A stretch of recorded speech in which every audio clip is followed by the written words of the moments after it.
Hi, my name is Tiff Majette. I am the marriage and family therapist here at Alfred Street Baptist Church Office of Christian Care and Counseling. I am back for week 2 of the masterclass Self-Care with Intention. And we are back to speak about how to practice our self-care and be intentional about it. Ephesians 5:29. For no one ever hated his own flesh, but nourishes and cherishes it as God that does the church. So therefore we must nourish and cherish ourselves just as Christ does, and we have to be intentional about it. Last week, we discussed what self-care was, the intentional practice of taking care of one's own physical, mental, emotional, and spiritual self-being in order to promote health and wellness. Last week, we also discussed how we should identify and observe our current habits, our current cycle of what we're currently doing, and then so that we can understand ourselves for one, but we can also learn how we can interrupt that cycle and interrupt our current system.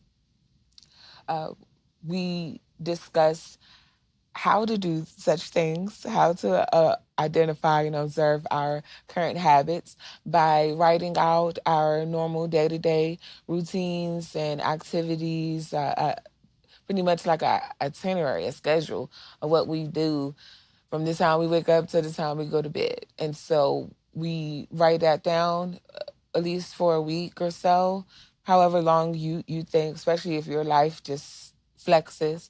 And just so you can see what currently is happening um, when you're feeling more stressed or relaxed, when you are having a good day, a bad day, what does those actually look like? What's consisting of a good day or a bad day? What's consisting of a relaxed day or a super stressed day, right? And so when we identify all of that, then we can understand what our practices were. So that's what we covered last week. This week, we're going to discuss our time management practices. And so time management is the process of consciously planning and controlling time spent on specific tasks in order to increase how efficient we are, right? And so in order to being able to identify the best time management practice will aid us in implementing more successfully these self-care practices that we are going to either identify, implement, or hone into what we're already doing. Identify practices such as, planning ahead of time. So not doing things just right away, giving yourself a visual of your week, right? So being able to plan ahead, being able to organize yourself and your environment is very important. So knowing where you are and where your things are, where they're supposed to be, that all helps in being in time management, that organization piece for you and your environment. Know where your keys are by the front door, then every morning you have to search on them just to get out, right? That adds off that extra stress. If you know that there's always going to be traffic in this one area, this one route, planning to leave maybe 5 to 10 minutes earlier, or planning to take an entirely different route, maybe even one that unfamiliar or maybe even uncomfortable because it's unfamiliar, might be the best strategy, right? To help your overall operation. um, Also, with planning and organizing, come prioritizing. So being able to prioritize your tasks based on the importance and emergency, right? And so some stuff can get done right here, right now. Other stuff can wait, right? Some things doesn't need immediate reaction or response. Some things or some people. That's another story. But some things doesn't necessarily need your attention right then and there. And some things do. But being able to identify what does and what doesn't helps you function much efficiently. It allows you to a lot more smoother transition through your life because you know what is important, what you need to do. You organize yourself and you've planned ahead, right? And so you know what's coming, as opposed to just everything being sprung on you, and or you're not organizing or prioritizing certain tasks, and then you still have to do them, still needs to get done. So being able to plan, organize, prioritize, it's going to aid when you're implementing these self-care practices. Um, Next, being able to delegate tasks to others when possible. You're one person. You can't do everything. And let that sit there for a little bit, right? Like we're one person, and yes, we are superhumans in our own right, and definitely powerful, but we still have limits, and we should still operate in some healthy established boundaries. And so that doesn't mean that that means we shouldn't overextend ourselves, especially when we're overextending ourselves all the time. Sometimes you need to learn how to give tasks to other people. Sometimes those people can include your spouses. Sometimes those people can include your children. Sometimes those people can include your parents, your boss, your workers, friends. These people who want to help because we're in community, right? And so being able to delegate certain tasks, it lifts that weight off of you, and it frees you up to do things that you can do. You don't have to do the pickup and the drop off and the brownies and the the running around and everything, all of that. Sometimes you can do the pickup and somebody else can do the brownies, right? Sometimes, we can prioritize our tasks and genuinely ask others to assist us when necessary. Now, not just saying like, oh, I just don't. Well, sometimes if you just don't feel like it, you probably shouldn't do it. And you should ask somebody if you just don't feel like it, as opposed to just doing something. And you show up with this attitude that I don't want to be here, don't feel like it. And then that's, again, a whole nother story, right? So everything is always interconnected. That's what we have to remember. And so implementing these time management practices, identifying what could work, it helps, right? It helps make our lives a lot smoother, and get this allow us to feel more productive. And we get to lean on our community. We get to ask for help. We get to lean on our support. We get to see who's support and how they show up. Some people can be great at one thing, but maybe not great at the other. You might can call me to talk, but I don't necessarily want to move furniture, right? But, so like learning your people, right, helps. So plan, organize, prioritize, delegate, and then learn how to take a break between tasks. Like that's still a part of time management, is learning how to pause, right? To take a break, to take a beat. Again, unless you're working in an emergency room, nothing needs your immediate, unless you're one of those people working those types of jobs where you are immediately need. But other than that, there's no clock over your head, right?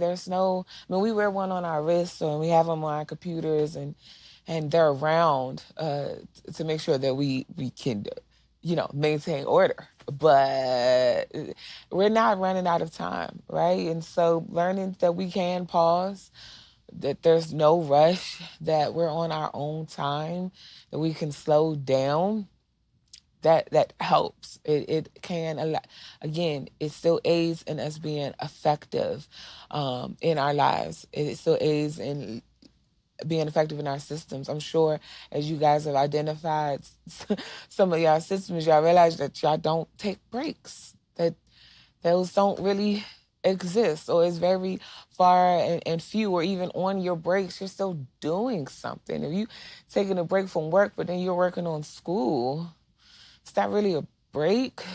I, I don't know. I don't think so. Not for me. But having a pause, getting some fresh air, getting a nice cold glass of water, or room temperature water if that's your thing, not really mine, but whatever works for you, learning how to just pause and do that. Take a break. Just take a minute, assess. Sometimes your plan might need to shift a little bit. Sometimes your priorities might need to shift. But if you're just working on that outdated or that one from the morning and you're not taking in how I'm feeling, right? What's happening? You're hungry. You need, something to drink. You might need a little walk. You might need to uh, release and go vent to a good close friend for just 5 minutes. Let me get this off my chest, and so I can get back. Knowing that, learning that, seeing how that happens, that's important. So learn to take your break. It's important. And then, of course, the other half of learning to take the break is, of course, stop procrastinating. So time management, procrastination piece, we got to learn how to get things done, right? When we need to. Sometimes waiting to the last minute isn't always good.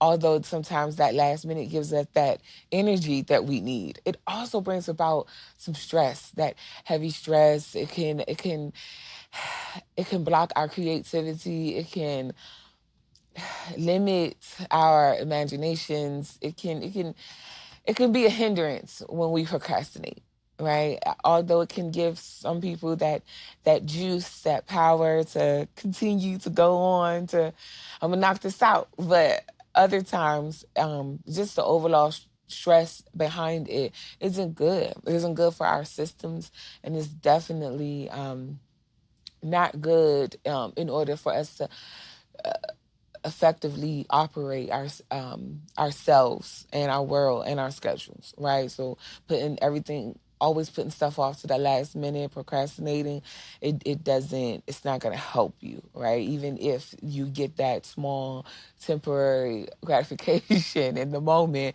and that nice, good, I did it, I made it, high at the end. Overall, what it does to your system, it impacts it, and it's impacting it negatively. It's keeping you on guard, it's keeping you on toes, because something always due to something always done, right? Or it has to be done. And so if you plan ahead, your homework is due on Sunday, but it's Monday, then let's break it up. Right? Let's organize ourselves. Where do we need to be? Do we have to go to class, or is it online? Right?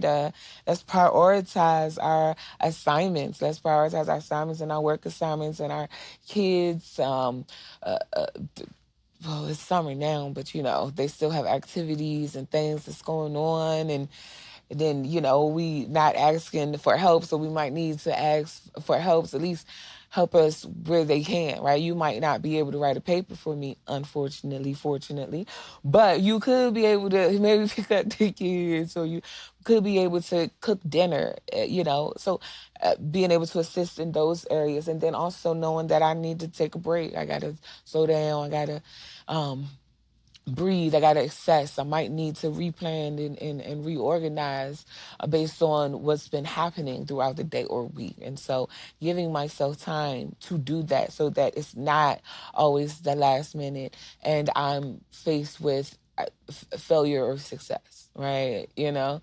Jump or fall. So identify what practices works best, helps.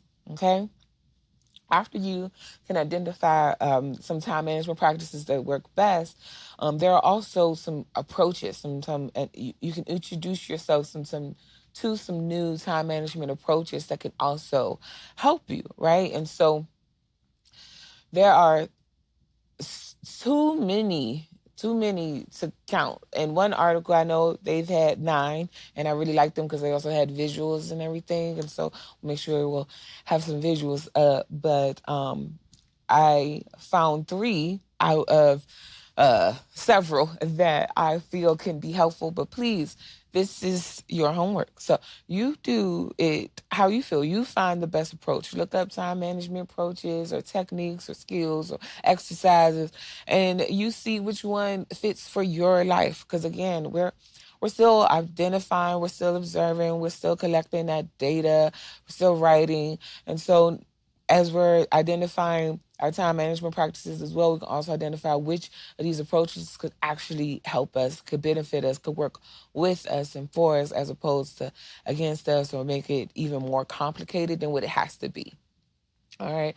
So one tech with it's three I have, but one is the Pomodoro technique, Pomodoro technique.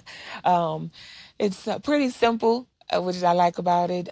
You choose a task, you set a timer, you focus on that task. Once the timer rings, you step away, take a break, go for a walk, what have you. Then you repeat, right? Choose another task, set a timer, focus on the task. Once the timer ends, step away.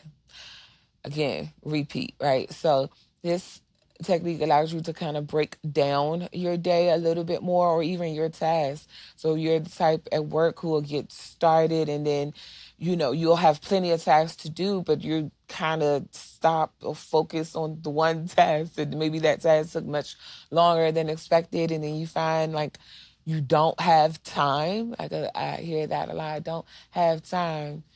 Time is just, it's a construct. Of course we don't have it, right?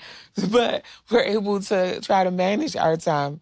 And so being able to set a timer, I'm a check my emails for 20 minutes, right? If you have hundreds of emails in there and it's a lot, then I'm going to set the timer, phone, computer, watch, what have you, 20 minutes, set the timer. Let me dive into these emails.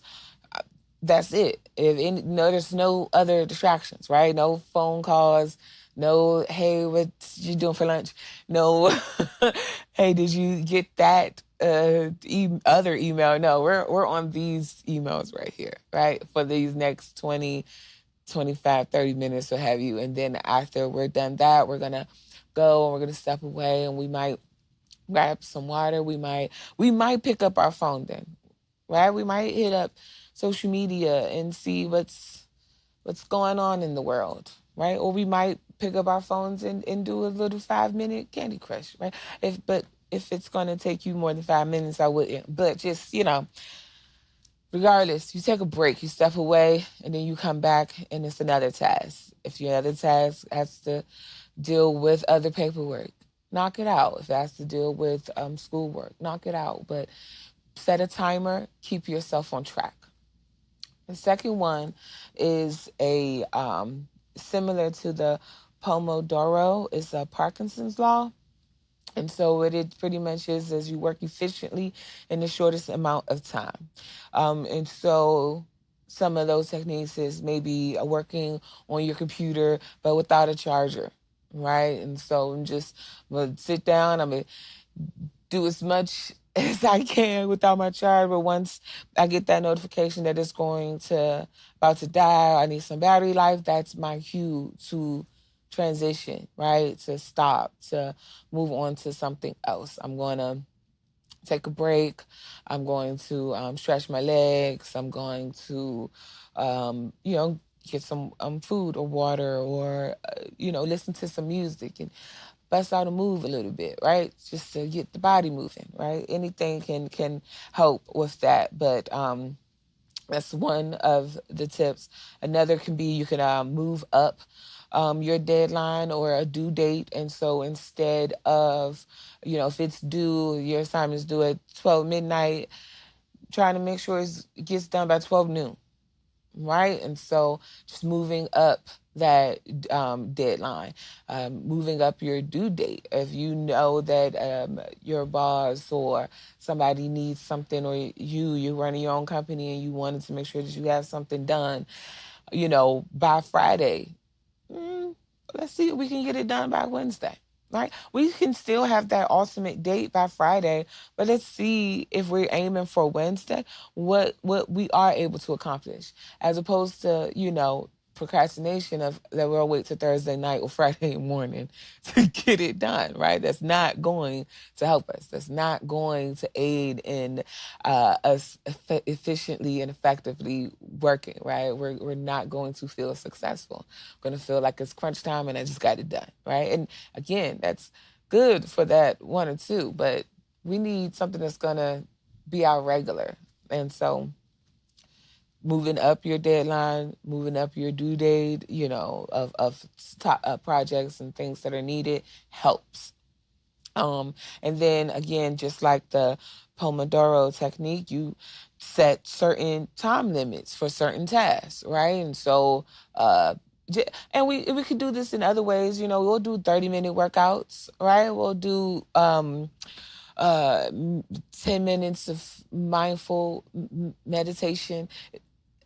That works, right? But it can still apply to other things at work too, right? And so if you, again, 20 minutes to clear the email, 20 minutes to focus on this part of the assignment, 30 minutes for this, 40 minutes for that, those sort of techniques helps is trying to maximize what we can do within the shortest amount of time.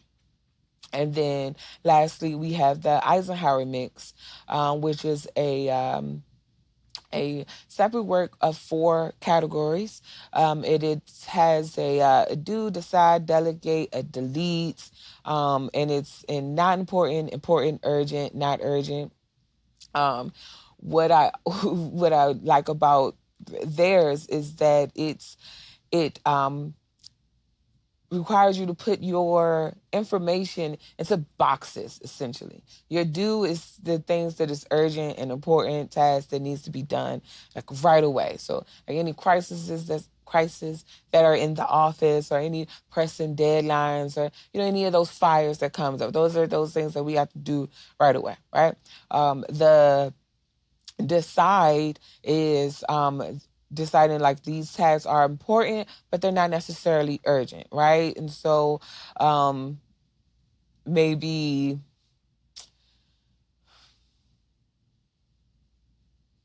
something that could be due on that Sunday, but it's Tuesday. We can start it, but it doesn't necessarily mean that it has to be completed because we have time to get this done, right? But those is still for urgent, not urgent, but it's on the important category, right? Then we have urgent and non-urgent, but the non-important category, and that's where you get urgent for the delegate.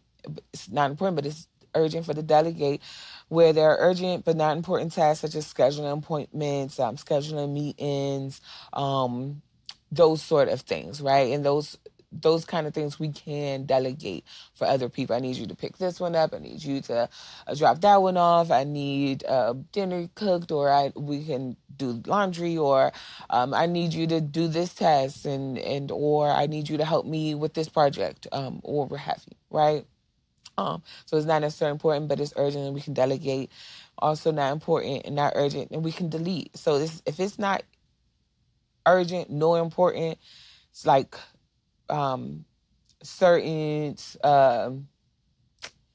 like sometimes scrolling through social media, if you don't have the time, it's not important. And so that's not necessarily something that we need to make sure that we do, right?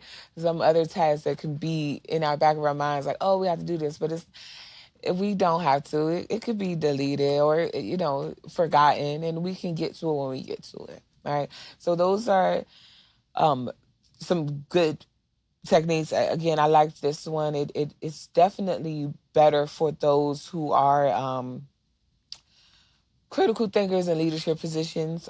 However, they can work for anything. And again, you can apply any of these techniques to your life, to what works for you, right? So you're going, again, from week 1, you're going to identify and observe what's happening, what's our current system is telling ourselves.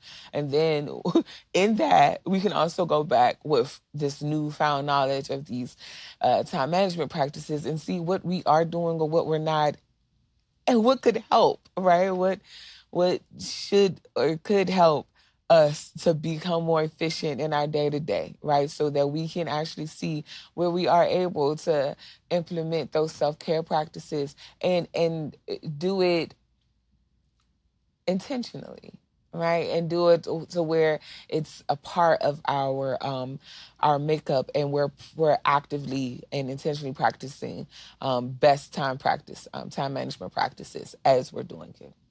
And so um, those are a good three again, and some other practices like planning ahead and organizing and prioritizing, delegating, taking a break, and not procrastinating are also some good practices as well. And so next week, we're going to identify our actual self care practices, what they are, why they're so important, and what it can help for us. And so, again, this is just our build up, our stepping stones. We identified our time management techniques, what we're doing, what we want to do. And then next we'll identify what self-care practices we want to implement for ourselves and our lives. What's going to, again, help us. This is personal. This is about us. This is our journey. We get to create it how we want to. You do have the agency to do so. It doesn't require much, but it does require you.